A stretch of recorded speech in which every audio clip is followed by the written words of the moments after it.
All right, everybody. Welcome back to another edition of the Teardown. My name is Jeff Gluck. I'm along with my coworker, Jordan Bianchi. We are motorsports writers for The Athletic, and we get to talk about another exciting Pocono race. Who would have thought that Pocono would be such a capital of controversy and good vibes, sellout crowds? I mean, if you told me 10 years ago, Pocono is the place to be, I would have been like, what are you on? But now I don't want to miss any more Pocono races. So, Jordan, first of all, how are you doing? I'm doing great. God bless Pocono. Second straight year it delivers. Aren't you glad we have a podcast to talk about after races like this? I am relishing it. Like I was making notes for the podcast and I'm like going through. I'm like, oh, don't forget this. Don't forget this. Oh yeah, I forgot Austin Dillon threw his helmet, by the way. Like there's like Yes. there's a lot that happened today. A Yes. Well, I'm whole going to lot need to that rely on happened. your notes because my head is still kind of swirling. We have Oh, just it's finished post race here. I'm in the Pocono Media Center. I'm in I got a nice radio room here that they gave me, and we are ready to talk about Denny Hamlin versus Kyle Larson because that is the big topic. We must start right there. I do not know at all how you feel about this, so I'm very curious to hear your thoughts. Why don't you start by giving me your impression of the move that Denny Hamlin made on Kyle Larson? Was it fair? Was it dirty? How do you see it? it was an aggressive move, no doubt. But considering the circumstances, you're racing for the win, a couple laps to go, the stakes, 50 wins, 600 for Toyota. If you're a race car driver, I feel like you have to make that move. You have to try to stick it in there, and you've kind of got to force the other guy to make a decision. I thought it was a great move. It was an aggressive move. I don't think it was cheap, but it was aggressive, and that's what you want. And I understand why Kyle Larson's upset. He should be upset, but I don't think that Denny Hamlin did anything wrong. I think both of these guys are right. Denny Hamlin is right that he needs to make that move in that situation, and that's what he has to do. And Kyle Larson should be pissed because another for the second time this year, he's on the receiving, the wrong end of a Denny Hamlin, whatever you want to call it, racing for a win. So I get it, and he's right that he probably should race Denny Hamlin differently going forward. But I don't have a problem with it. I think in that situation, those circumstances. You're a race car driver, a championship caliber race car driver. You make that move. Now, why do you think that was a great move, in your opinion? Because to me, Denny says, well, my objective was to go in there and race side by side off the corner because I hadn't passed him, I hadn't cleared him, so I needed to race side by side, right? And then let's try to race it out. I left him a lane because he says his job there is to leave him a lane. But in Denny's view, he's like, well, there was no contact. And Yeah, so that's Larson not accurate. essentially drove himself into the wall. To me, after I tried to look at the replay as much as I could, it seems like there was contact. Sure. And the contact, it was slight. I'm Oh, it not was a saying he lot. went in there and just crushed No. him into the wall. It was slight, but it seemed to me, looking at the replay, that contact put Larson into the wall. So whether he meant to or not, and he, in the post-race press conference, I followed up and I said, now I understand you're saying that there's no, there's no contact, but the replay, I mean, it looks like that, and TV certainly, I mean, Dale Jr. is saying, yeah, there was contact. Larson said he got used up. Denny said, well, I mean, I was pretty confident there was no contact. I was on the other side of the car, but then he goes back to like, well, this is racing hard for the win and stuff like that. I don't dispute that. But to me, if you go into the corner and make contact there, that is different than, hey, I went into the corner, left them a lane, and he wrecked himself, to me. So why do you think that was a great move? You acknowledge there's contact there. You So have to be. It's a great move because it worked, and you have to go for the win. All day, passing was really difficult. We saw numerous times today where faster cars struggled mightily to get around other cars, and really the only opportunity to pass cars today, it felt like, was on restart situations, kind of like that, right? We even saw Martin Truex Jr. is a perfect example. Martin Truex Jr. has a faster car than the 5 and the 11 are as fast, and he's got fresher tires. He's got 4 fresh tires. The 11 and the 5 have 2. He can't pass them. So it is as hard as it is to pass today. When you get an opportunity to do it, you got to go for it. And it sucks that Kyle Larson ended up in the wall. But if you're Hamlin, that is it. Like, yeah, you would love to pass him clean. You would love to get through there and race him side by side. I don't know if that was achievable today because we really didn't see that too much. So you have to go in there with the knowledge of like, I got to go for it here. I'm going to try to stick it in here and hope to God I don't hit him or anything like that. And if I do, I do. But that's why I think it's a good move, is because in that situation, you may only get one crack at it. That might be it. Well, I would counter that by saying, okay, so you say it's a great move because it worked, but okay, would you also consider it a great move if he did go in there and just clean him out and put him in the wall and he goes on to the win? I don't think there's a difference between cleaning somebody out though, like going in there and just like intentionally crashing him and putting him in the wall. But by your definition, would that not have been a great move because you said that? I think that crosses a line on the the what do you want to call it, the ethics scale, Okay. whatever you want to call it. That's a different thing of going in there and slamming into something and pushing him in the wall. That's different. Now going in there aggressively and putting somebody in a situation of, hey, you got to make a business decision here. You either can stay in the gas and try to hold on to it and hope you don't bounce off the wall, or you can back off. That's what you want to do. There's a I don't think that's what happened. It didn't. I mean, that's what Denny's view of what happened, but I don't think that's what actually happened. Looking at the replay, so your opinion of what happened is what? Like he went in there and meant to clean him out? No, not at all. I think he went in there, absolutely meant to race him hard, absolutely meant to leave him the smallest amount of lane, okay, right? And force him into the decision that you're talking about, which was, hey, you got to lift, or you got to decide how you want to race me here. I'm not touching you. But I think the fact that to me it looks like he did touch him, so that changed. Now the intent wasn't there, but if you did touch him, that changes what we're talking about, because it's a little bit different than, well, he just made a decision and Larson didn't want to lift, and so he put himself in the wall like Chastain did last year with Denny here at Pocono, right? Because last year Denny really didn't touch Chastain, and he put Ross in a position where Ross was going to have to either lift or, and Ross ended up hitting the wall and then said afterwards, hey, I deserve that. But to me, there actually was contact this time, where the contact is what sent it. It seemed like. I feel like we're saying the same thing. Like, I don't think so. I don't think so. Because I think Larson was in the right, is what I'm saying. So Larson has the right to be upset. What do you mean Larson was in the right? Larson felt like he got used up. He did. He got used up. He did get used up. I mean, Denny put him in a bad spot, and he got used up. That's not getting used up. Getting used up is somebody used you up, like physically, like they, right? He didn't give Larson much of an opportunity. I mean, he didn't give Larson any opportunity to do anything there, and he put Larson in a very bad spot. To me, that's kind of getting used up. I mean, I can understand why Kyle is upset. He has a right to be upset. He should be upset. I think that, I'll be curious to see if Denny, look, I don't think he's going to change his tune necessarily once he looks at the replay, but I think it comes out a little bit differently. I think then it turns to like, hey, this was really hard racing, which it was. Yep. This was really aggressive move, which it was. And it also is, I wanted that win. I was going to take that win. Yeah. And sorry, you know what I mean? Like, but his contention in the press conference was like, well, sometimes you hear people in this style of racing say, hey, I did what I had to do. And he was saying he wasn't saying that.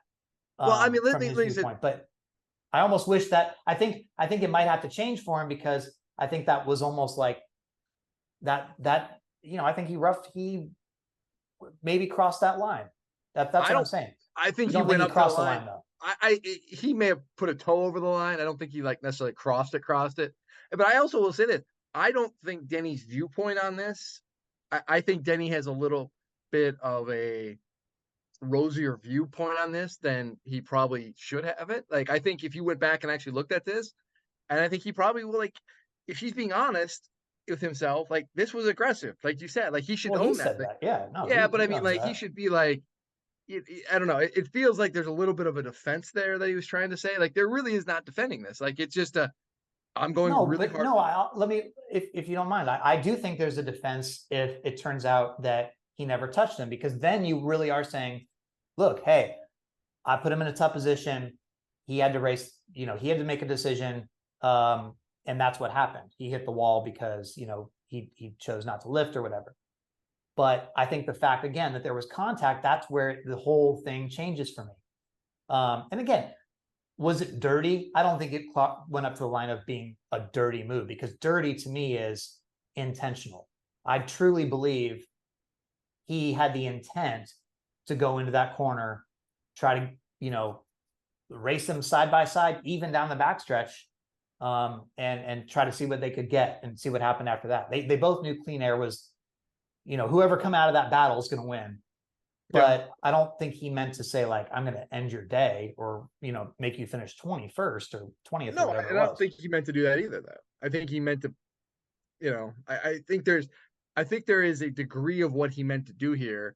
And he didn't go to the fullest degree of, hey, I'm going to wipe you out and push you in the wall, but I am going to get in this corner really aggressively. I may get into you a little bit. That's okay, because that's hard racing. That's what this is about.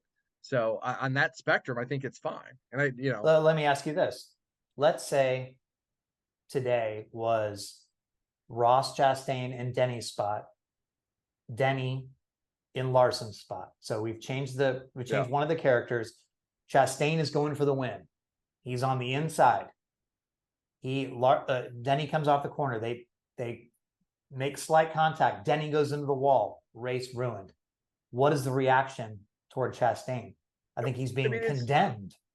Yeah, but Denny's being condemned for this, though. I mean, you heard the boos. Like, it's not, the reaction wouldn't be any different than what Denny Hamlin's receiving, which is a lot of vitriol and anger, because whether it was booing on that, booing at the track or social media, like, there isn't many people defending Denny Hamlin here. Like, I mean, and so if Ross Chastain's there, absolutely he's going to get, it's probably going to be more so because it's of his rap sheet.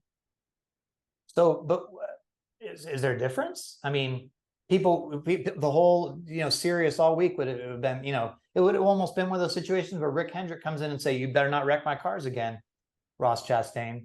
You know what I'm saying? Like, is it that different? I don't know what, I mean, I don't get what you're asking. I guess I'm confused, because to me, like, it was an aggressive move. And if Ross would get a lot of blame for this, and it's no different than what Denny's getting.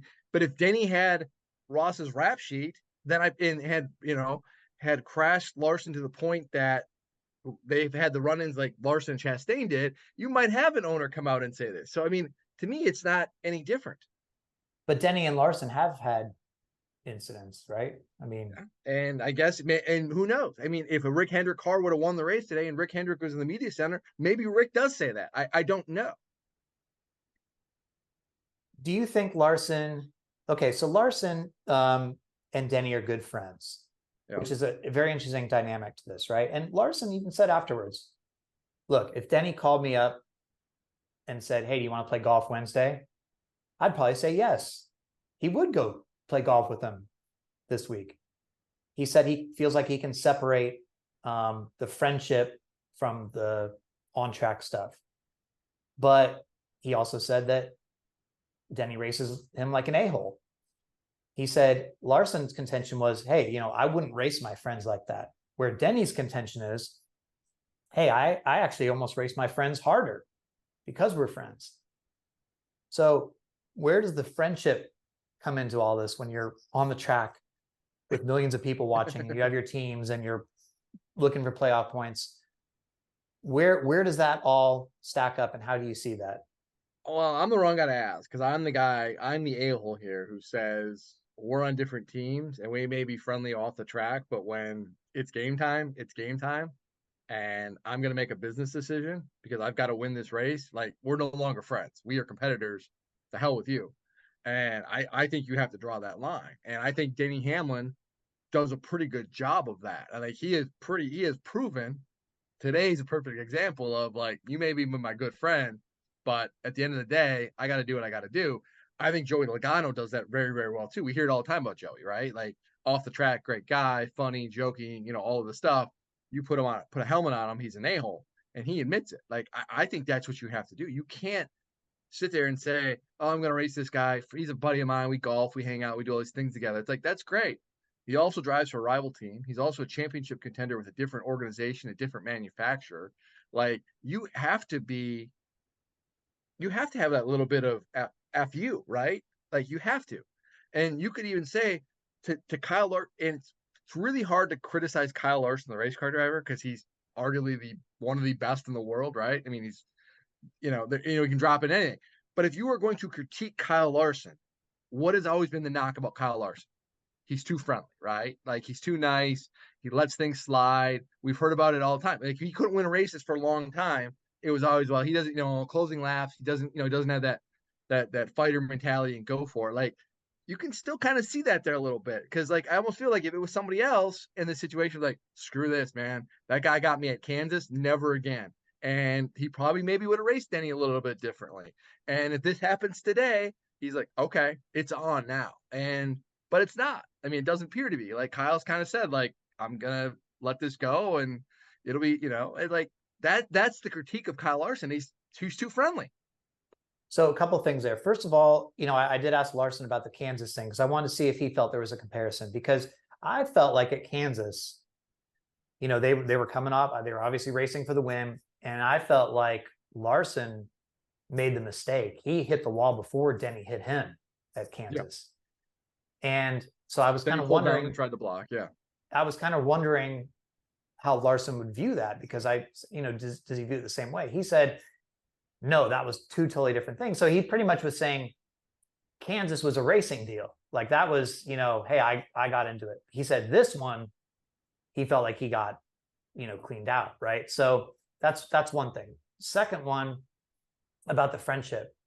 I don't think it's that much of a stretch to try to put ourselves in these guys' shoes, because from a media standpoint, we are sort of in a frenemies type thing, right? Like, you are trying to go for news stories. You're trying to get the big breaking news. And that's like, to you, that's a win. So you might have friends in the media, right? Or like, let's say we were with different outlets and not on the same team. Yeah. Right. And I was trying to compete against you, which obviously I would have no chance to beat you in a breaking news story. But stop. Let's just pretend. Give yourself enough credit. Let's just pretend. Let's say, you did something. I knew we were both going after the same story. We're both close, and you ended up breaking it before me. And I thought that your methods of doing so were not necessarily above board. I would be absolutely freaking livid with you. I would be talking crap about you, like Joey Logano talked about that worker on his audio, in his in-car audio today, the tow truck worker, right? All sorts of swear words and all this stuff. But would I not be friends with you anymore? No, I'd still go to dinner with you. I'd be pissed. Yeah. But I'd be like, you freaking, God, I hate you sometimes. But we'd still be friends, right? So I think, when I think about drivers being friends, I think that's somewhat similar. Like, now, look, some of them cannot be friends. Like, Brad Keselowski and Kyle Busch are not going to be friends. They just don't like each other, period. But I think if you are friends and you have an incident on the track, you can get mad at somebody, excuse me, and still move on. And I think it's fine, as long as the rest of us, their teams, the fans, aren't like, man, we got robbed of something, a great race here or something cool because these guys were friends. You know what I'm saying? If they race like this, who cares if they're friends? We're still going to get the good hard racing we want. It's hard to, and again, it's hard to criticize Kyle Larson, because his method obviously works. I mean, he has become one of the most successful drivers in NASCAR and across the board. He's won a championship. He's set all sorts of records. He turned in arguably one of the greatest seasons in NASCAR history. And so it's really hard to criticize his method.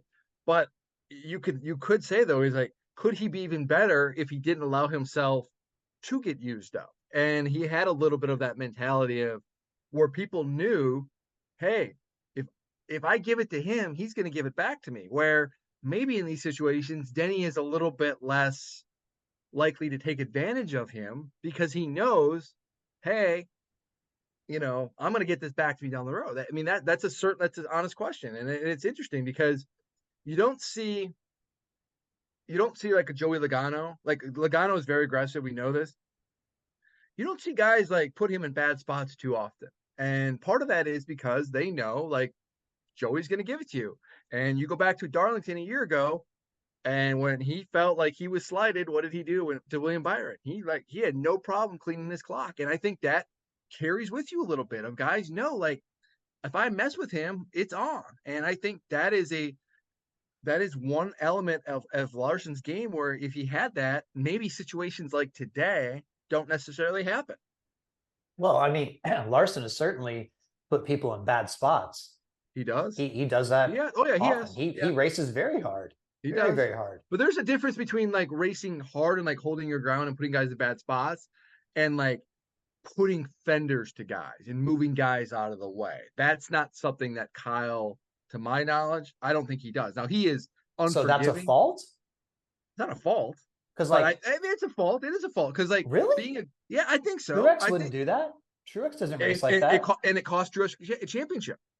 It cost Truex the 2018 championship. He at freaking Martinsville, Logano moved his ass out of the way, and you remember that the quote, "Oh, he won the battle, but he ain't gonna win the damn war." Well, what happened a couple weeks later at Homestead? He had every opportunity in the world to move Logano late in that race, and he didn't do it. And Logano not only won the battle at Martinsville, he won the battle and the war at Homestead.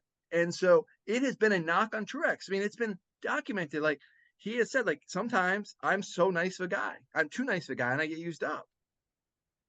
Wouldn't you rather win it cleanly and not Well, have those? in a perfect world, yeah. But this isn't perfect world. Like this is I have to win at all costs mentality of Is that this what it is sport. is? This is sports. This is sports, and you have to be aggressive. You have to be willing to do just about anything it takes to win. And if it But okay, means okay. Again, though, you just said earlier in the episode, you don't. There's still a line, an ethical line that you sure, shouldn't cross. You shouldn't just well, I mean, you intentionally put see in people in the theory you wall. shouldn't. Yeah, But you're saying, hey, Truex should have put Logano in the wall in for a 2018. championship on the line in that circumstance, yeah, Well, what kind of talent does that take? it's the same thing he did to you. If you want to play the eye for the eye thing, but I mean, if you want to race hard and I mean, do I think people should wipe each other out? No, not necessarily. But I do think there are times when you've got to make decisions that maybe aren't the best or aren't the most popular because you have to go for the win. And in a situation when the championship's on the line, hell yeah. Yeah, I don't know. I think we're right in the middle of sort of an evolution of how we view this stuff toward the end of races, because for a while, like you would say, okay, it's acceptable to maybe do like a bump and run on somebody, right? You'd say, well, that's clean. I mean, that's just like a short track kind of thing or whatever. It's not acceptable to fence somebody. But now we're in a situation where aero is such a huge thing, as you documented perfectly earlier in the episode. Martin Truex Jr. on fresher tires couldn't pass the two cars in front of him. And it was obvious that clean air was going to be the winner. So whatever you have to do to get clean air, that's going to be it. Denny overstepped the line, in my opinion, today. But is he going to be sad about that? Seemingly no, because he got win number 50, which he's been trying to get. He got the win that he was essentially owed at Pocono last year, except for a piece of tape, to break the all-time. Can I just clarify real quick? Got the email. He did pass inspection. Important to note that. Well, that is important. I was waiting for that. I was getting the emails here and I'm looking at it. I'm like, oh yeah, it's important. Because we would have had a whole other podcast. Just our podcast last year was interrupted. And all right, we don't have to have a different narrative. Okay.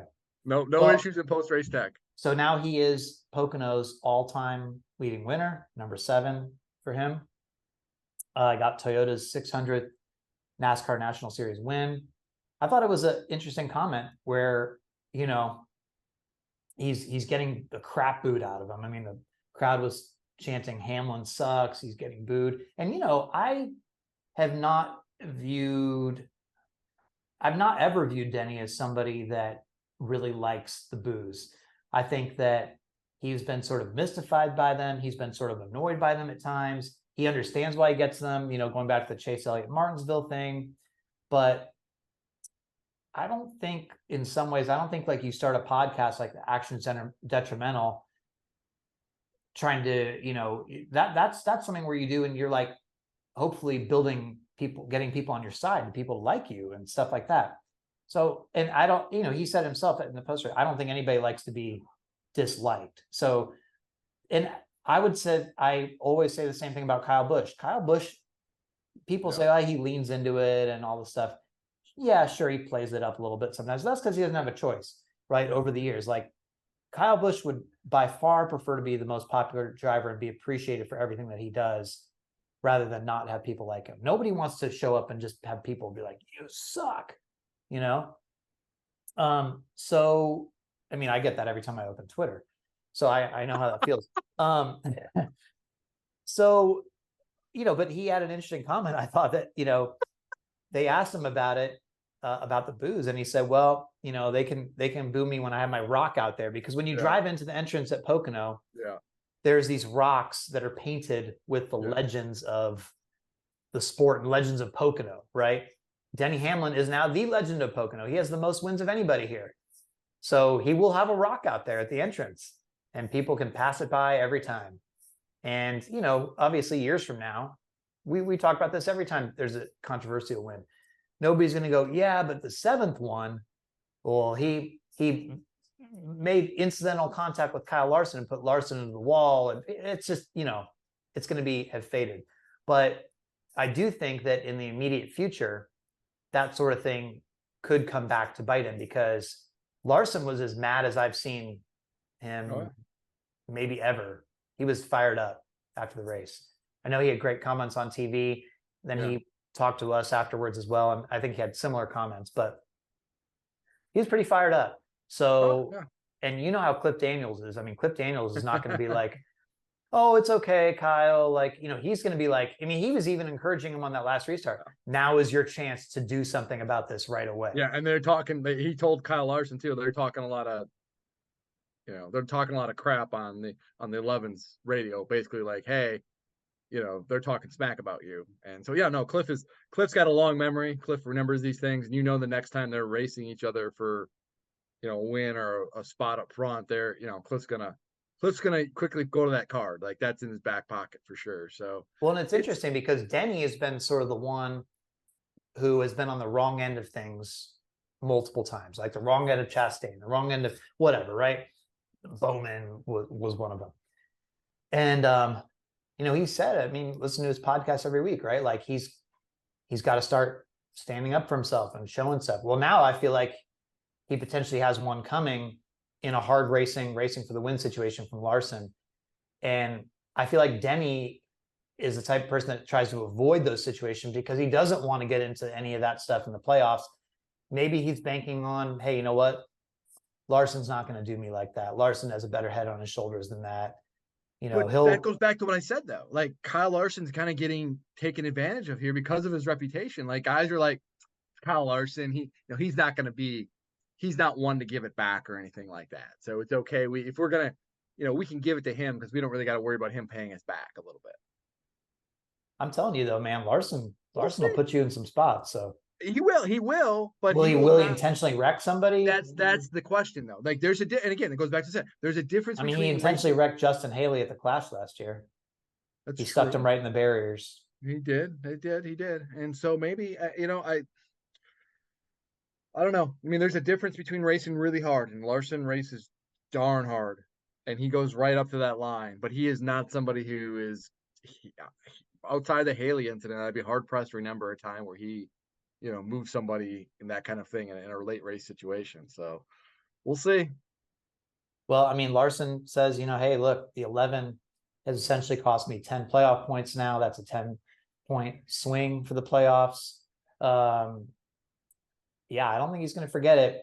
Now, will we see it immediately like Richmond? Possibly next week. I mean, both Hendrick and Gibbs are going to be the teams to beat again. Can we just say it too? By the way, next week at Richmond, there is a laundry list of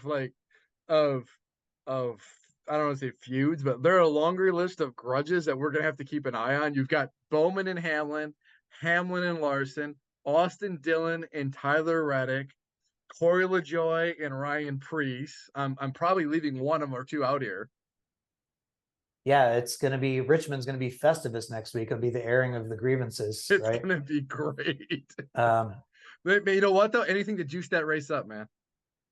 yeah, no, it's going to be very interesting. I mean, now once again, somebody yet again who's already in the playoffs and is from a powerhouse team wins. So the odds increasing that we're running out of time here to see some crazy different winners or whatever it's going to be. Before we move on from Hamlin Larson, how do you see the rest of this regular season playing out for them in the next 5 races? You've got 2 road courses, you've got Daytona, which obviously, that's not something where they would have any sort of Michigan. That's not, I mean, you could have hard racing there, but you're not going to do something in Michigan. So a road course, a short track, is that where we could see? I would think so, right? It would make sense. I mean, you've got Richmond, obviously, and then the 2 road courses, and the road courses certainly offer opportunity there. Denny Hamlin's been very fast in the road courses. Won the pole at Chicago, won the pole at Sonoma, had a fast car in both of those races, but didn't take that speed and wasn't able to capitalize on it. Crashed out at Sonoma, spun himself out at Chicago, and wasn't able to get back to the front. So he's got speed. It's gonna be interesting to see what happens, but there's certainly possibility there of what can happen. We saw Kyle Larson last year at Watkins Glen be aggressive. Now that wasn't, I don't think he took Chase Elliott out, but that he definitely put Chase in a bad spot, And so if the opportunity is a great move by your definition. It is a great move. Absolutely. Come on. Spin out your teammate. I'd have to go back and look, but I think I actually defended. I thought Elliott kind of moved on him a little bit. I'd have to go back and look at it again. I thought the backlash on Larson was a little much. I'd have to go back and look at it, but if I remember correctly, the restart, I didn't feel like it was as cut and dry, black and white as everyone said it was. It was like, it's hard race. Like, come on here. Like, you're racing hard on a restart here with green, white checkered or whatever it was. Like, come on, And so, yeah, it'd be interesting. I mean, Indy, listen, we saw Indy last year, man. Those can be physical races, and it's we'll see what happens. It'll be good. I mean, it's going to be interesting to see. But neither of these guys, though, the circle kind of goes back to what we talked about. Neither of these guys are guys who want to engage in this stuff. There are some guys who kind of almost relish it. It seems like, or embrace it a little bit more and don't care. And these are 2 guys who kind of want to go out of their way to avoid this because they know that this can. They don't want the smoke.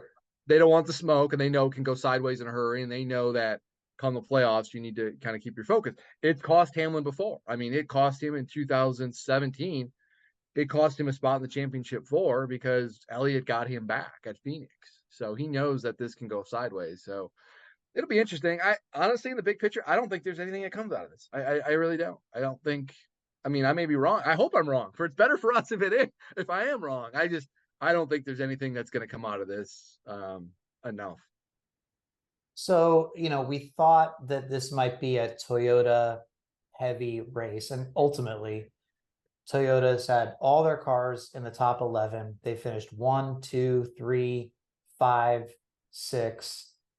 But I think Hendrick showed a lot more speed today. They did. I think, Byron was up there for a bit. I guess another fade by him, by the way. What the heck happened there? Yeah, did they just they pitted at the end there, and they never could come back up? I don't know what happened. I do not know. I just know that he went from being in the mix, and it looked like he had the right strategy, and everything was kind of going his way, and then all of a sudden he lost track position, and we never saw him again.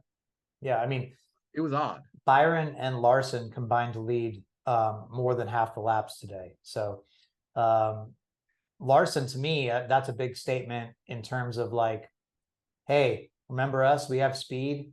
Especially too, because he overcame a spin. Like, he got into the wall a little bit, and that's Bell spun Larson. Yep. And then Bell wrecked later that screwed Larson almost because he wasn't going to have enough fuel. Yeah, look like. So there's some one-time rivals, nemesis as well with Bell and Larson. sure.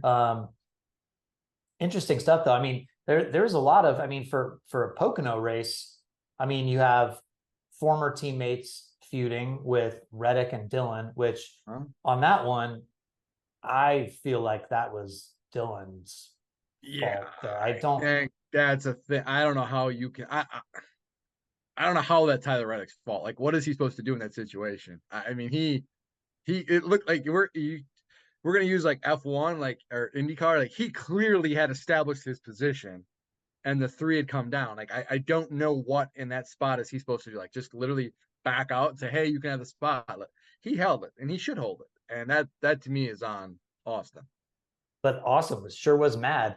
Oh Um, yeah, Rose's yeah. helmet. We haven't seen a helmet toss in a while. Oh God, he did like the skip thing too. That was Yeah, he did like the spike and up yeah, kind of that was thing. good. Yeah. That It was was good. a I good was attempt. impressed. He missed, but it was a good attempt. Yeah. When's the last time we saw legit helmets? I mean, we've seen Hans, we've seen people throw a shoe guard or I mean, is the something. last one Tony at Tony, Bristol? that was a long time ago. But I mean, 2012. these helmets are expensive, so you don't throw the helmets. No, man, that's a about 3-4 grand or something like that for helmets. Is that what they are? I I mean, think I so. guess Yeah. they're custom painted and Mhm. um, I don't know. hmm. It ain't cheap. You know It'll be what's weird interesting. though? So like, because like on the radio, Richard Childress was really stirring up, I'm all sh- set. I'm So shocked that RC would stir something up on the radio. I am shocked. I can't believe it. so like so yesterday, I had a 12 questions with Reddick that's coming out. I guess, well, next week or something, I guess. Anyway, so I'm walking from Reddick to his hauler because he was done with his media. He gave me a ride to the motorhome lot, parked his golf cart, and we had to walk to the hauler to do the interview. So we're walking in the back of the haulers, like in the back of the garage, like the front part along the Yeah. fence. And Richard Childress comes walking toward me. And my first thought was, oh, I wonder what interaction is going to be like, because, as far as I know, like last we saw, Richard Childress was not happy with Tyler Reddick leaving, right? We saw the whole like this could not have come at a worse time, not Yeah. possible, all They that won stuff. since Now, then though. It helps. yeah, well, and then Reddick got Austin Dillon into the playoffs last year, gave up a win for himself at Daytona, essentially, like to push his teammate into the playoffs. And RCR ended up getting Kyle Busch. So you can't really be Exactly. like that happy, Yeah. right? Or that unhappy. So I'm like, wow, how's this interaction going to go? So Childress stopped and Tyler was wearing his glasses and he kind of made a little comment about his glasses and getting LASIK. And then they started talking. And I don't want to go into the whole thing, but like basically it was a very nice, cordial conversation, right? Like they're chatting, very friendly. Like you're like, oh, well, I thought, well, that's nice. I guess they get along and they've moved on. And not that Reddick would have ever been mad at Childress, but Childress seemed to have a little bit of bad blood there. So, anyways, it's like fast forward to the next day, and Childress is like that 45, that darn, all this stuff, and getting all fired up about it. So I just thought, wow, that turned really quick. But yeah, because you would just think there would almost be, I don't know, some level of like gratitude toward Reddick for like, I mean, Reddick, I thought did them well last year, and again pushed Dillon into the playoffs. Mm-hmm. Didn't even try to win that Daytona race for himself, and was being a good teammate. And I don't know. I don't know. Again, well, I guess when you get mad at people, whether it's your friend or not, that's how you become frenemies, I guess. Heat of the moment, man. Things are said in the heat of the moment where you sometimes regret. It's like relationships, right? You're fighting with somebody and you say something, you're like, yeah, I'm gonna have to walk that one back later, but sometimes it happens. I don't know what you're talking. I've never done that to you. Yeah, I could give you examples. No, I've I have never a done that. laundry list. I have a laundry list. No, I Yeah. don't think so. Anyway, speaking of people that might need to walk some things back, Ryan Preece sure seemed unhappy with Oh man. Corey LaJoie after the race based on the footage from NASCAR. Now, I guess LaJoie must have been the one that spun Preece. That would be my I'm assuming, but that's what I TV, I don't think infer. ever showed that, right? No, What happened there? they just showed the 41 spinning. And so it didn't really wasn't, at least I didn't see clearly who did it, but considering the 41 spun late, and he's pissed at Corey LaJoie. Right. I would presume that would be it. So yeah, not tough day for Corey because I mean he qualified well, great qualifying effort, Yeah. and then gets in the wall early, kind of gets back in position, and then on the late pit stop there, he closed up too soon, or how to. Well, he was gonna. I mean, Ty Dillon knocked the crap out of Chase Briscoe. Yeah. Right. And then LaJoie was leading at the time because he was on that strategy Yep. that like Gilliland was on. And they were like trying to stay out as long as possible. So then he like kind of gets this gift caution. And it's like, oh, what's gonna happen here? And then he pulls up to pit, I guess, and gets a 1 lap penalty for it. So yeah, his day really goes south at that point. Preece, you can understand his frustration because he was just on the wrong end of the McDowell thing last week. So he's probably feeling like, hey, I'm getting used up here. I'm tired of this crap. You know what I mean? Frustrating year too, where you haven't had a lot of opportunities necessarily to maybe showcase yourself, and yet when you maybe do, you're getting shoved around a little bit. It's frustrating, and he's not in a threat. He's not in danger of losing his ride, but still, I mean, he's still very much not secure by any means, right? I mean, that's fair to say. And so you've got to take advantage of this opportunity, so you can understand why he's frustrated. Well, I mean, yeah, especially toward the end of the race. Before we move on to other things about the race, let's talk about the Preece caution, no caution, I guess, or then there was a caution. Yeah. So, yeah, I don't know about this one. I don't either. Because this was I understand essentially what NASCAR was trying to do. They're trying to treat it like how they do like on the last lap.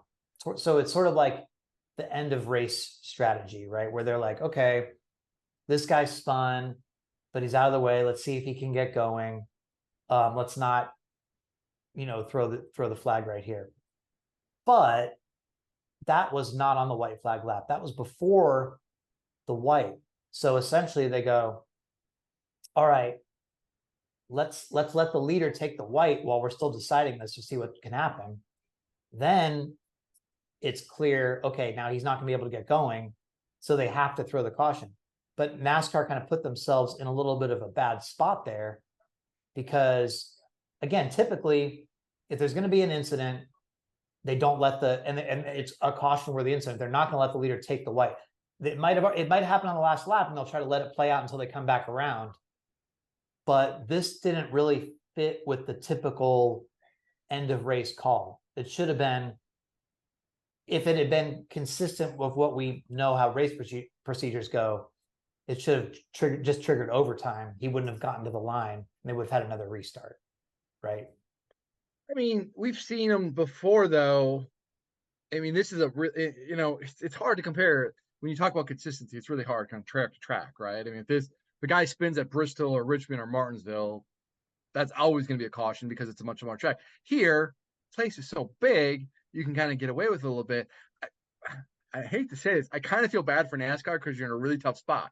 Like you don't want to throw the caution, you want it to play out naturally, and they tried to do that, and it looked like he was going to get going. So like, okay, we're good, and then he stopped or slowed down, and it's like, okay, well, we got to throw it now, and it's like, it was just the circumstances, the way it unfolded was weird.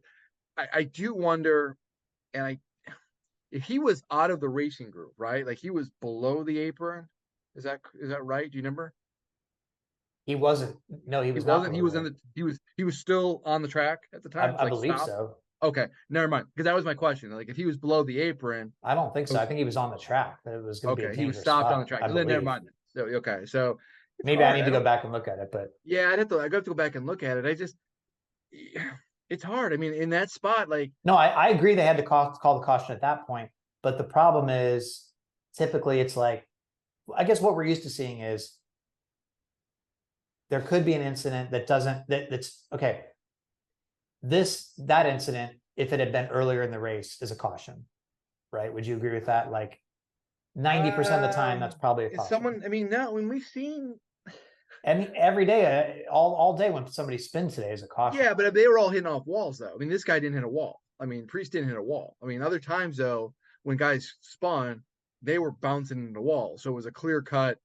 We have to throw the caution. Here, he just spun and he kept going. So I don't think you need to throw that caution in that spot because we've seen it. We saw it. What was it? It was a couple weeks ago. It was in Atlanta with Harvick, wasn't it? Where there was a call, like Yeah, they didn't call it. they didn't call it there. It So was if we're talking late, about it was right? late, and so if you're talking about consistency, they're kind of following their own Yeah, but pattern. we were like that. We thought that was a bad call. In that moment, because Harvick hit the wall though, right? Like, didn't he hit the wall, or there was debris everywhere? He was like limping around on the. Yeah, like Yeah. in this one, and again, in this one, he spun and looped it, and it was like, well, wait a second, he just spun. Like, this shouldn't be a caution. Like, he just keep going, and so I was okay with that. And then he stopped, which I didn't quite understand though. I mean, did he stop because the car's damaged, but he didn't hit anything, so he has flat tires? I mean, I'll be honest. I have not gotten to see yeah, that's the in the thing. Is whole like, I don't. aftermath of that. I didn't Yeah, see yeah, yeah. that. So I don't have enough to digest. I just when I saw it happen live, I'm like, wait, he just spun. This is not a caution. Keep going. And then it's wait a second. Now he stopped. Why is he stopped? Why, this doesn't make sense.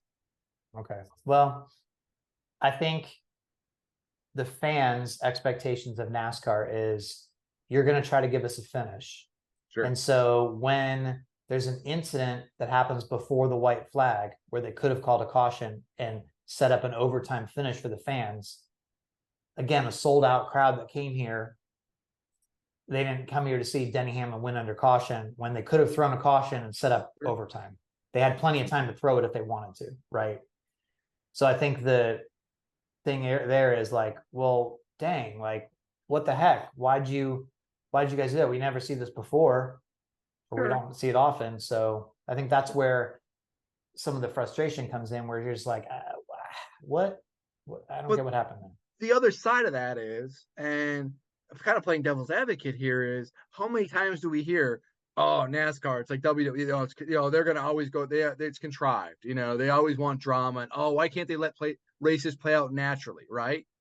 And so if they throw the caution in that situation, there is going to be a segment of fans who are like, oh, come on, the guy just spun. I'm like, come on, what are you doing here? You guys are you just want cat. Yes, there is. That's going to happen. That happens. It wasn't like a half spin or like a guy brushed the wall and they throw it. He spun on a giant which is a caution, and didn't hit anything and kept going for a minute. Like you could have gotten away with it. Like, and if you throw the caution, that instance where a guy just spun and kept going, you can go back. We've talked about incidents like this. Like, people have been like, oh, come on, let the race play out. What are you doing here? Oh, you just want like an overtime finish to have drama and all of this stuff. I mean, so you're kind of damned if you do and you're damned if you don't. Nah, that's a cop out. That's a cop out, Jordan.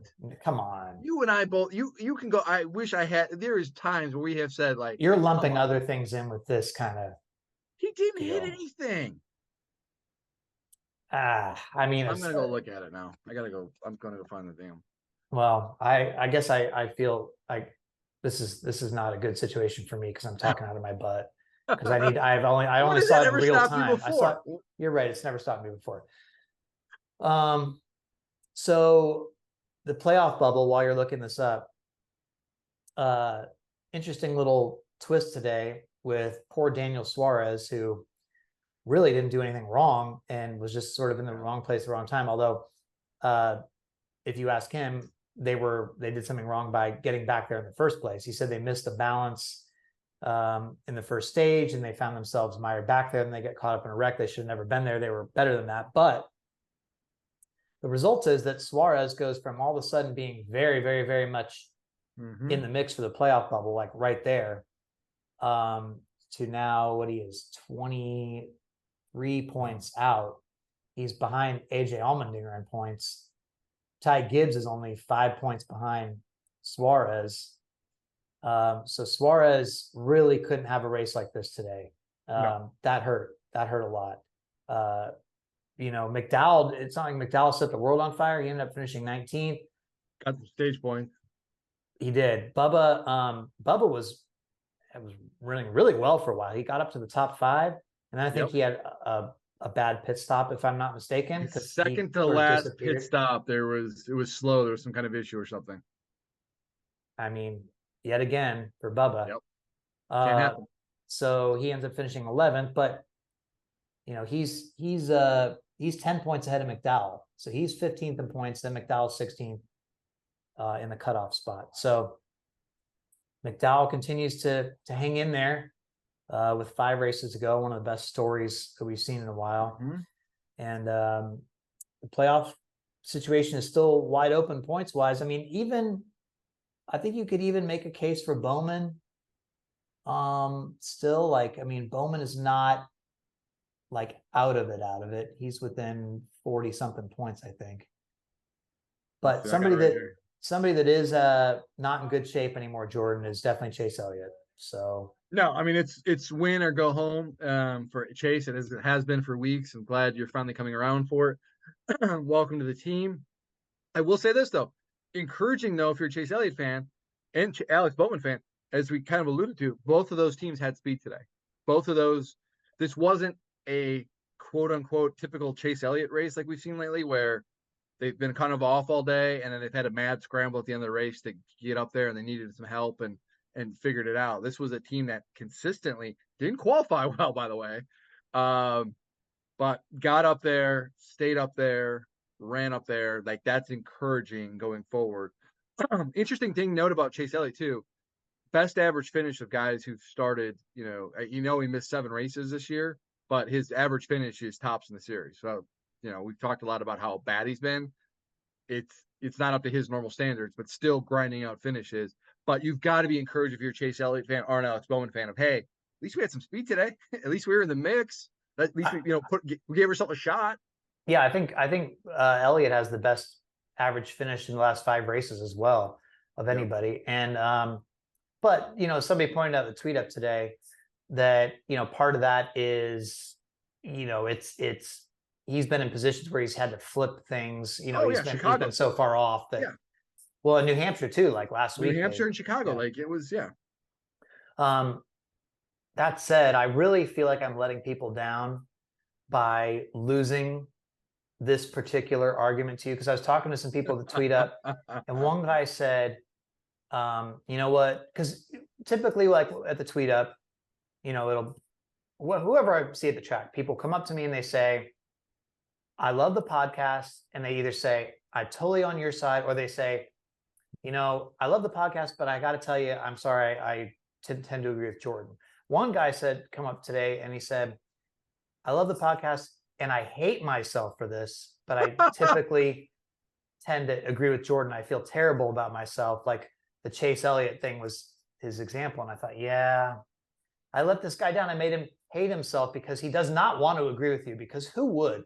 Look at this face. Why would you not want to agree with the guy who's more often than not right? I mean, like Denny Hamlin said about himself, I'm not likable. That's you, Jordan. That's not the first person that said that. Trust me, you won't be the last. There's a long list of people. Now, another one of our listeners, Steven, I don't care. This guy, Steven, he says that you are, quote, willfully obtuse, and that you don't actually believe a lot of your viewpoints and just go out of your way to argue with me and troll me. But then I told him that even on our Slack messages, though, behind the scenes, you still seem to be sticking with this, which you still could be trolling me. And most of the time, though, you can tell I don't troll you, because if you notice, most of the time you ask me my opinion on things. Like today, for example, you asked me my opinion of Denny first before you gave yours. I had no idea what you were going to say. We didn't talk about this. And this happens a lot where you kind of set things up and you ask me and then you come back. And so I, more often than not, don't know what you're going to say. Okay. So you're not trolling me? Because the people at Tweet Up were saying, so is he trolling you, or does he really believe the stuff that he says? Well, no, I don't really know. There are times when I do troll, like my opinions. No, hang on. There are times my opinions, I don't, none of what we say in here is contrived. Like, we firmly believe what we say. So you really believe everything you're saying? I'd say, but there are times like I poke fun at you, whether it's about Bristol, I troll you, sure. I troll you in that respect. But with your opinions, do you really believe everything that all your opinions? Yes, absolutely. 100%. 100%. Okay. Well, there we have it. You're not being willfully obtuse then. No, it sounds like something on a Shawshank Redemption. Well, there is a thing about being obtuse. Yeah, I know. It sounds like the warden talking to Tim Robbins' character. Yes. What else is on your notes thing Ooh, hang on here. from Pocono? Oh, what do you think about the Joey Logano tow truck kerfuffle? So look, I I honestly completely get this frustration. Well, first of all, I think it's two different things. I don't know if you guys heard the audio, but Logano was going absolutely ballistic inside his car. Yeah, What he did not hit the radio button to say this, right? But it was the in-car NASCAR.com. that was Yeah. captured by, you're watching somebody's in-car camera, the engine's off, right? And so you can hear him screaming at the safety workers. He's trying to get their attention. Now, a lot of people on Twitter were like, well, he should not have said that to them and called them all this stuff. I don't think, my impression was they did not hear that. Now, obviously, they probably heard the recording later, right? They're gonna hear it now. Yeah, they're hearing it now. He's trying to yell. So he's basically in his car. Like if you're in traffic and somebody cuts you off and you go, beep, beep, God, right? You're not thinking anybody's going to hear you. I think that's what happened with his situation. Then somebody gets close to the window and he's trying to get their attention. Hey, give me a tow. They're trying to push him. Yeah. He has 4 flat tires. He's like, tow me back, lift me up, right? So that's one thing. And he said it's a really rough ride. You're bouncing all over the place. The driver's still in the car with this system that NASCAR has. But I understand the frustration because we're a year and a half into the next gen now. It shouldn't be that when you have flat tires, just flat tire. Now he hit the wall too, so he would have had a broken toe link or something. But we've seen it over and over again. You have flat tires, you get freaking stranded on the racetrack just because you spun out and didn't hit anything a lot of times. It's like, come on, what's going on here? Logano's suggestion is, which has been brought up before, why don't they bring a truck out that has tires on it? You can put old tires on it. Put the tires on it, just change it right out there and have the driver drive it back. He said that would have saved a lap and a half or whatever of caution of seeing him slowly being towed back. It would have sped the race up. It would have gotten him back faster. It gets the competitor back faster than being towed all. And which, by the way, when they get towed, it completely destroys like the underbody of their cars. So look, I understand the frustration is what I'm saying, but you don't seem to be on board. Well, I agree that it's an issue and you don't want to see guys when they have flat tires, stranded like a beach whale, but having a AAA service, crew come out there and change a tire. I mean, are you going to do? You got to have an air wrench. We have seen. Are they going to do it proficiently enough? Are they going to get the lug nuts on there? Are they going to do it in a timely manner? I mean, this just opens it up to all sorts of Why? we have seen. I'm not trying to be put scuff tires on so that you have to come back. I'm not worried about the tires. I get the principle of putting the tires on there, but we're asking the track service workers now to be tire changers. No, you have like people that have had pit crew experience or something. You don't have to change it super fast. I mean, people that know how to do that, like you come out, you send them out there in a truck, in a safety truck. And they got an air gun with them? Yeah. I don't. You can have a truck sponsored. Oh, here comes the rescue crew, sponsored by blah, blah, blah, blah. How many? I don't feel like it's as it doesn't feel as problematic as it once was. I mean, today it was. It's happened a lot the last few weeks, right? I don't know. I was having a service truck out there changing time. I don't know. Why you have a tow truck dragging his car back? Well, no. I will agree with that. That was. If you're listening to the podcast first, the audio version of this, please, for the love of God, go back and watch the video of this. Video. I forgot that was on video. Please, I beg you, it is worth your time just to see the facial reaction that Jeff just did describing a bumpy tow truck. It's too late now. It's already reported. I'm crying. So close circuit to Zach Albert and NASCAR Chasm, my two good friends who love this podcast and they love to make a gifts off of this. Please, for the love of God, please capture that moment for me. Please, I'm begging you. Oh crap! I shouldn't have done that. I hate the YouTube version of this now. Sorry, it's so good. Oh, it's good. What else we got on the list? Denny versus Kyle. Strong. All right, can I talk about Pocono, please? Yeah. No, please, dude. I think it's a great point. I think we need to talk about Pocono. like I've been waiting for this because like You're very geeked up. We talked earlier today on the phone, and you were like, "Oh my god, oh my god!" I'm like, "Got it, okay." okay, so Pocono used to be. I remember the first time I came to Pocono was 2007. I was working for NASCAR Scene, and that was the year. I was really my first full year on the beat, like full time. And I'd been to a bunch of tracks like when I was covering the sport part time, but I was hitting like all these tracks for the first time. And I remember coming to Pocono and sitting there with Bob in the garage and going, "What the hell is this place? There's like no atmosphere here. We're like in the middle of nowhere. Like it's these two 500-mile races, 6 weeks apart. It's this really old school, sort of like not well kept place. It's raining all the time. Like, why are we here?" Like, and I remember like they still have a part of it in the media center, but there used to be this, because Bill France, like, he felt indebted to the Mattiolis for giving them a race when they needed one and all the stuff. And so there's a blown up card with a handwritten note from Bill France still in the media center now. They always had it very prominently displayed, like Bill France kind of owes us, or NASCAR owes us. Mm-hmm. So we're here, we're not going anywhere. And I was just like, I remember at one point in my career early on, I was like, I hope that at some point in my career this track goes away. I absolutely hate this place. Like I just freaking had no use for it at all. Over the years, over the last decade, really, you can really tell that they've been putting just a lot into it, right? Obviously, the grandkids, first with Brandon Igdalski, now Nick Igdalski, and the track president is Ben May, not the grandkid, but part of obviously family. tight with the Igdalski family. But they are taking what they have and trying to make all sorts of enhancements. So every time I come back here, and I haven't been here for 4 years, every time I come back, there's something new, there's something different. It's like they're not just like, all right, cool, we got the TV money, sweet, another year collecting that check. Let's go spend it on this, let's go build some mansions on the lake and not put anything back on the track. Like they've really, really done, like the enhancements they're doing here are great. And look, it's still an older facility in a lot of ways. Like, I guess, they tore down the Victory Lane building this week that was suites. Nick was telling us that was like a prefab parking garage that Doc Mattioli bought back in the day.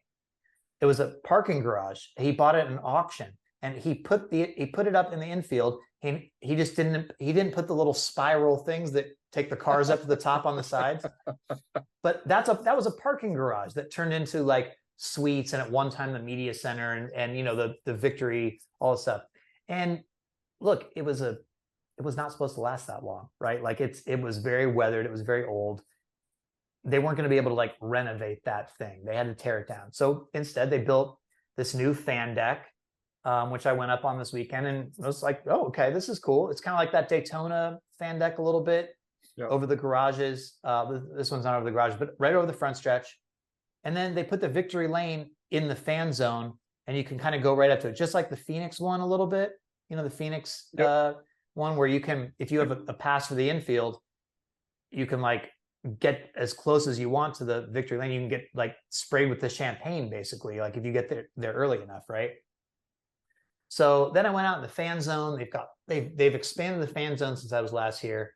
They paved over all the stuff. They've got merry-go-rounds. They've got a Gravitron. They've got all this displays, face painting, like tons. It was like the haulers, the amount of haulers they had for the souvenirs.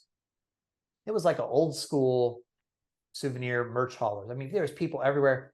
I walked by at one point. There's this huge line. There were so many people here today. There's this huge line. And I was like, oh my gosh, like what driver autograph they're trying to get? I walked by, I was like, there's probably 150 people in line. And it was like Eric Jones autograph session coming up, in 10 minutes or whatever. And I was like, holy crap, like people are clamoring to get Eric Jones autograph. Like people are geeked, fired up to be here. It was obviously a sellout, biggest crowd here since 2010. I think they said they've opened up more camping, but the camping is just slammed here. And I just think, man, for a track that just once seemed totally useless, they were one of the first tracks to go, you know what, we don't need 500-mile races. It's okay to have 400-mile races. Obviously, they tried the doubleheader thing, and it didn't really work out that great. And then it goes down to one race. But you know what? This is, again, a testament to what can happen when you make your one race a big event. You put everything into it. They're just doing, I think they are doing a spectacular job here. To me, like, I was walking around, I was like, I would actually come here. Like, not if I wasn't in the industry and going for work. And sometimes I walk around, I'm like, well, would I come to this race if I was just like a fan? I was like, some places no. I was like, dude, I would come to Pocono. I mean, the weather, it was in like pretty much like the 70s all weekend for the summer right now. Like, the other night we went to dinner at like one of the lakes. You're sitting out patio, having a burger, looking out at the lake. It's like, I was like, why did I hate this place so many years? What in the world? And, like, I will say it's very close to New York City. I fly into Newark, 2 hours, Newark, New Jersey for this race. And I mean, you can be in Manhattan door to door in 2 hours, right? And Philadelphia too. Yeah. Oh yeah. And so, I got a day in the city. I got to come out. So I'm like, man, Pocono's like, I love this place now. So I'm glad it didn't go away. I think it's great. Dude, the attendance here, the vibe was just a total throwback. The place had energy all weekend. I was just super impressed, like the amount of people walking around, like kids, again, like just, I was like, I thought, man, you know what? If I had my 2 little girls with me, they would love this. Like the amount of stuff there was to do here. So like, I can't say enough nice things, honestly. Like I was just, it's sort of like Gateway, right? Where sometimes like you have a track where it's like, it's kind of an older facility. Like, what do they really have to work with the footprint? But like they make the most of it. Like they have innovative things to do, like concerts or whatever it is. And Pocono is like, they're doing great, man. Like, good for them. They've made this place a must stay on the NASCAR schedule, in my view. So I was just, again, super impressed. I've written about Pocono and kind of its future a lot. Wrote a big story about in 2019, and then a year ago I wrote about it and how Pocono it lost a race, and it was something that it wasn't ever supposed to be taken away. As you talked about, they had the relationship with the France family and everything, and what was Pocono's future going forward. And while Nick and Ben were, admittedly they were hurt, frustrated. They didn't want to lose 2 races. No one does. They were embracing it though. Like, we are going to make this work, and they have. And I think what Pocono's done, a few things, and one is we've talked about this before, is one race at a lot of these tracks, at so many of these tracks, I think is just so important because it does feel special. And because Pocono is such a unique racetrack, it's unlike anything else. And it's great to go there once a year. Now, do you want to go there twice in 6 weeks? Hell no. But once a year, you're like, that's really cool. And it is a track, and Chris Gabehart talked about this in post race. It is a track that rewards the best drivers and teams because you need an engine and a pit crew and strategy and driver and all of these things. So the best drivers, the cream of the crop, often rises up here. And the guys, you look at it, guys who win here usually are in the championship mix that year, and that's not a coincidence. And so it's cool that you have this racetrack that challenges teams, and you're going there once, and you're like, this is something we circle now because we want to go there. We want to see where we're at. It's a proving ground. And that's great. And the racing's been good too. The racing has been much better. Today was a little long, but we got cautions, things like that, whatever. And so they have embraced it, and they made it work. And having one racetrack, it's like Michigan. It's the same thing. And New Hampshire, it just feels special. It's like, that is our one trip there. And I will say this, they have done a really good job of embracing also, they knew who they are. They aren't trying to do like the bawdiness or the craziness of Talladega, like infield or Bristol, which is fine. That's great. Talladega does that well, good for them. That's awesome. And you need that. But they also at Pocono say, you know what, we're going to kind of embrace the quote unquote family atmosphere. This is you could bring the family and have a camping weekend and have good fun. And again, that's fine. I mean, and they have a dog park here, to your point, yeah, with the exactly. camping. It's like, and so you embrace those things. You talk about bringing your girls there. Like, I'm probably guessing you probably wouldn't bring your girls to the Talladega infield. You know what I mean? Yeah. But and that's fine. And again, nothing wrong with that. Like that's you need to cater to different crowds, and they have catering to a different crowd, and they're making it work, and that's great. And I give Nick and Ben and the staff their credit for embracing it, saying, we're not just going to put the money in our back pocket like you hear so many other track operators are accused of doing. They are putting into the facility, and it's aged and worn, but it's fine. It's once a year. It's not crumbling. They're obviously spending money to make things better where they need to improve it. I think it's great, and it's a good stop. And it's 2 hours from New York. It's 2 hours from Philadelphia. It's in reasonable driving distance of Pittsburgh and DC and Cleveland and all of these other good sized cities. It serves a purpose, and they have figured it out, and it's a great stop. And it absolutely don't you sit there and talk about the cup schedule and what you should do this and that and what you should take away. Pocono deserves one date, and that thing should be entrenched. Yeah, no, I totally agree. It sort of goes from like, honestly, in my mind, I'm like, when we talk about our races next year, Jordan, I don't know if I'm gonna want to share this one. I mean, I might be a That's little fine. stingy about this. So You can have Pocono. yeah. That's great. It's all Well, have you yours. been here? I can't I've been remember. here. Yeah, I've been Okay. here. Yeah. Well, It's fine, and it's fine. I mean, it's fine. I mean, I don't know. I don't have to look at the schedule and tell you what's the week before Pocono and the week after Pocono. yeah, So yeah, I mean, yeah. so I I'm mean, just saying yeah, it's a no, place that I've enjoyed. yeah. I enjoyed this weekend quite And a I will lot. say this, and if you're a fan too, and to your point, like you can kind of make it a thing of, hey, we're gonna fly into New York, we're gonna spend a couple days there, and then we're gonna drive up to Pocono. It's only 2 hour drive. Like you can plan trips around that. It's not easy to get to, it's out there, but you can still make it work. And so I think it's great. And kudos to them. Yeah, yeah. Well, what else? What else do we need to talk about here? I think we have everything covered, my friend. We have discussed everything on my list. Wow. Okay. We're good. Well, I feel like there's something else, but I can't remember it. I guess we can just talk about the good race poll. Let's see.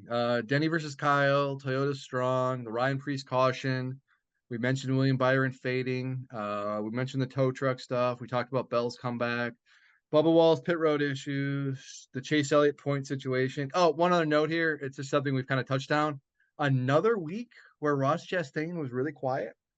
Like, with the exception of the Nashville win, which there was no doubt about that, but really kind of very quiet summer for Ross. Very quiet summer.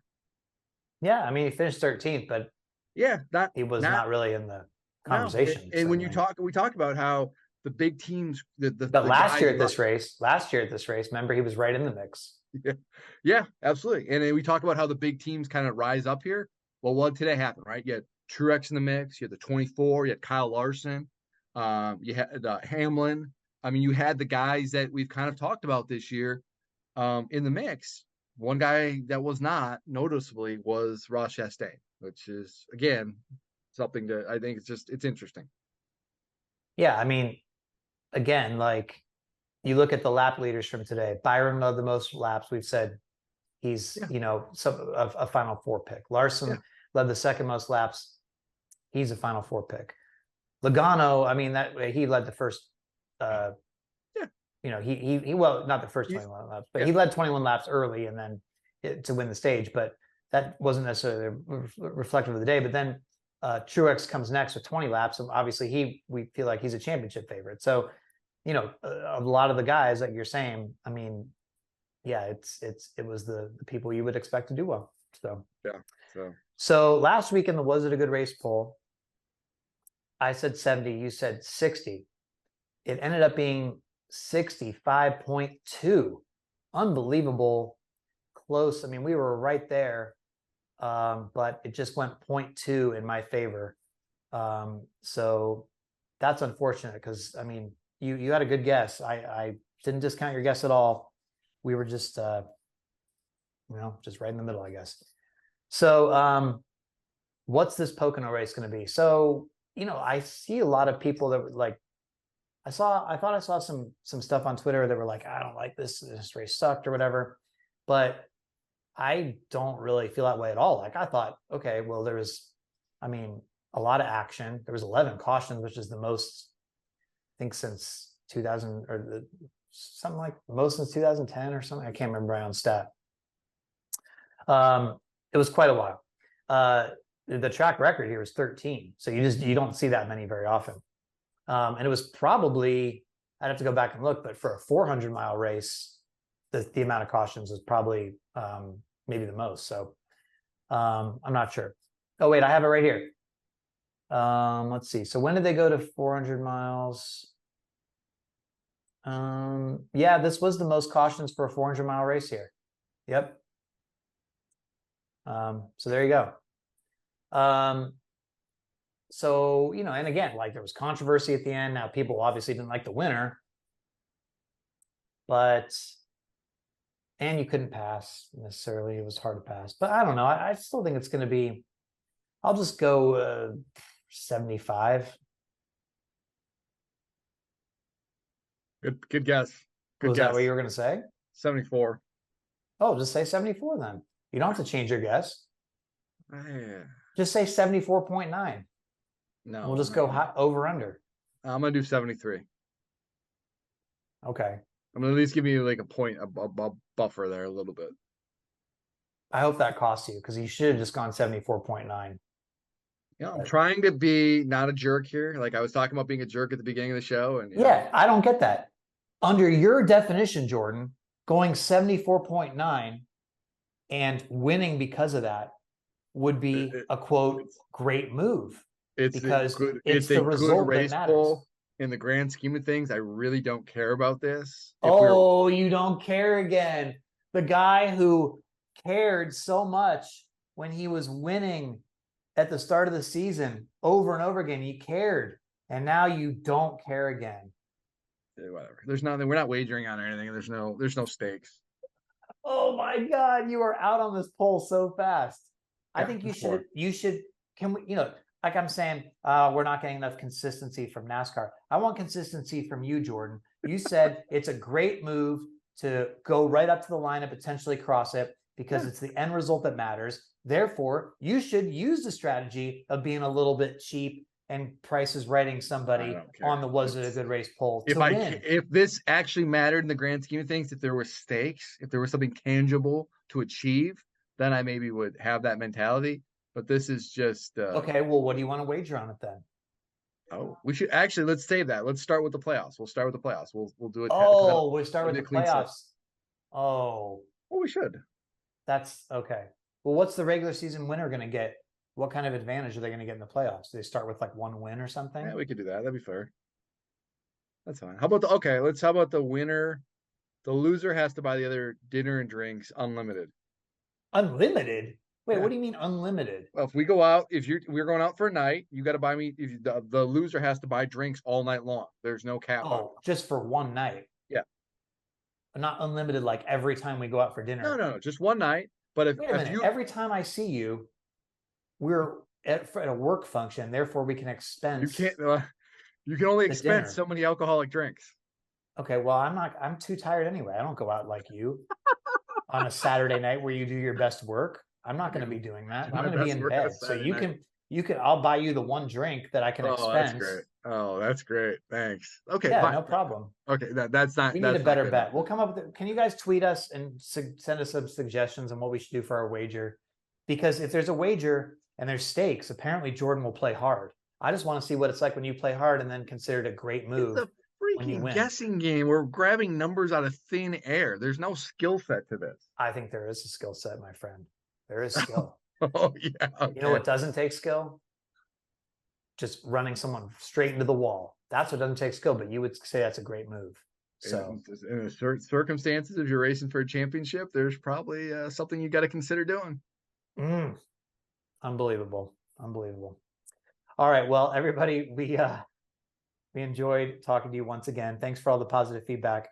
I'm telling you, like the amount of nice things that people say about the podcast just blows me away. Like I'm so grateful and sincerely like so humbled and appreciative by the people that come up to me at a track and say, like somebody said, you know, oh my gosh, like you're my Monday morning gym routine.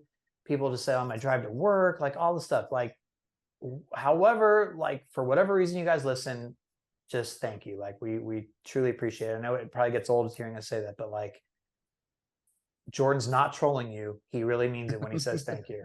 I'm not the most emotional person, as I have made very clear, but when people tell me they like listening to us and that this is part of their routine, it makes me smile, and I'm very appreciative and very grateful that we get to do this every week. And I don't know why people listen to us. I don't know why they have it as part of the routine, but thank you for doing it, because it's pretty cool. It's my favorite time. These 2 hours are my favorite time of the week. 2 hours. We've never done a 2 hours podcast. Well, time we before the show, after the show. I mean, I don't know about you. I try to make some notes, you know.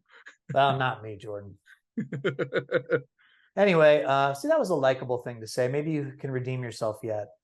All right. Not a likable guy. Trust me, there's All a right. lot of people that agree with that comment. You and Denny. All right, everybody. Thanks for Bad listening. Boy Island. What? We're on Bad Boy Island. Bad Boy. You and Denny are on Bad Boy Island. Okay. Wow. I don't think that's a place. Well, maybe that is a place you want to be. You're probably proud of that. Shoe fits, you got to wear it. Okay. All right, everybody. We're getting out of here. Thanks for listening. Talk to you next time on the Teardown. See you, everybody.